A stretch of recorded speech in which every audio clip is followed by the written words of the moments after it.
Friedrich Nietzsche is one of the most influential philosophers of the 19th century. He is best known for his famous statement, "God is dead." Many mistakenly consider him one of the fathers of nihilism, though he actually saw nihilism as an impending threat to humanity and opposed it. Nietzsche warned, "Nihilism stands at the door. Whence comes this uncanniest of all guests?" He was deeply concerned about nihilism, writing, "He who fights with monsters should be careful lest he thereby become a monster. And if you gaze long enough into an abyss, the abyss will gaze back into you." This concern is particularly striking, given Nietzsche's era, the mid-19th century, when the Church, despite its declining power, remained a significant social and cultural institution. For most people of that time, the phrase "God is dead" was an alienating concept. The notion of nihilism, or belief in nothing, seemed even more absurd. Fast forward 100 years, and Nietzsche's concerns about nihilism appear more relevant than ever. Nihilism has become a common worldview, with many people feeling disconnected and purposeless. This societal shift is reflected in the increasing suicide rates worldwide. Nietzsche seemed to foresee the rise of nihilism and its potential impact on humanity.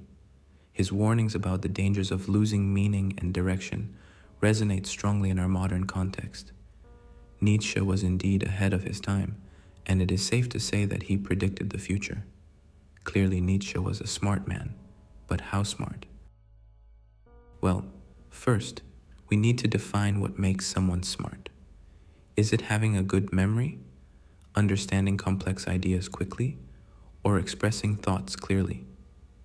All these traits fit the dictionary definition of being smart, which means having a high level of mental ability. So yes, having these abilities generally makes you smart. However, people often ignore the dictionary definition of smart. For the sake of this video, let's use Steve Jobs' definition. Have you ever thought about what it is to be intelligent? Probably some of you have, right? Because you meet your friend and he's pretty dumb and maybe you think you're smarter and you wonder what the difference is. And I've thought about this a little bit myself, and one of the things is, it seems to me a lot of it's memory, but a lot of it's the ability to sort of zoom out, like you're in a city and you could look at the whole thing from about the 80th floor down at the city, and while other people are trying to figure out how to get from point A to point B reading these stupid little maps, you can just see it all out in front of you. You can see the whole thing and you can make connections that just seem obvious because you can see the whole thing. The ability to zoom out and see the whole picture. Nietzsche was quite good at that. I would even say very good. Nietzsche's prediction about the threat of nihilism, mentioned earlier in this video, is just one example of his foresight. Take totalitarianism, for example. Nietzsche's insights into totalitarianism are tied to his critique of the ascetic ideal, that is, slave morality that inverts values to favor weakness and suffering over strength and vitality.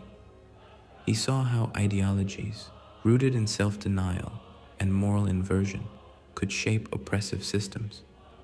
Nietzsche's warning about ideologies imposing a single repressive set of values can be seen as a precursor to understanding totalitarian regimes like Nazism.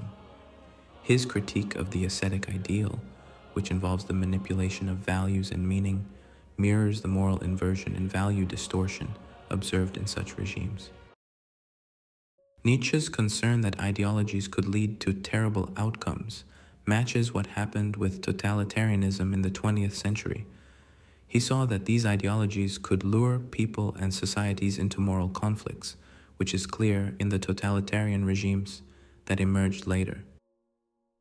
So Nietzsche was not only seeing the whole picture, but also the picture that was yet to come. As he puts it, "What I relate is the history of the next 2 centuries. I describe what is coming,